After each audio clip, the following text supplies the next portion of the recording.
Hi friends, hero short cut. a plus B 45 degrees అయితే then the value of this one అంటున్నాడు. So a plus B 45 degrees కదండి. మనం ఇప్పుడు ఏం తీసుకుంటాం, దీన్ని 30 degrees, దీన్ని 50 degrees తీసుకోండి. సో రెండు కలిపితే 45 degrees కదా. సో వేసేయండి 1 మైనస్ cot 30 ఎంత √3 ఇంటూ 1 మైనస్ cot 15.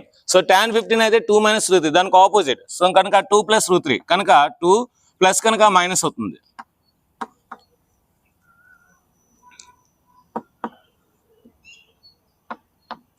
సో ఇక్కడ మనకి 1 మైనస్ √3, 1 మైనస్ 2లో తీస్తే మనకి ఎంత అవుద్ది -1. సో రెండిట్లో మైనస్ ముందు పెడదాం, అప్పుడు మనకి ఏమవుద్ది 1 ప్లస్ √3 అవుతుంది.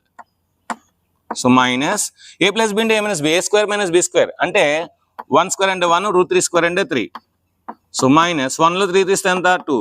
సో మైనస్ మైనస్ ప్లస్ 2 వస్తుంది కదా. అంటే 2 ఆప్షన్ పెట్టకూడదు, ఎందుకంటే 2లో 3 ఉంది కనుక రాంగ్ ఆన్సర్. సో మనకి 2 అనేది 3లో ఉంది కనుక 3 పెట్టాలి. సో ఇలాంటి లాజిక్ షార్ట్ కట్స్ కోసం మన ఛానల్ సబ్స్క్రైబ్ చేయండి, థ్యాంక్ యూ.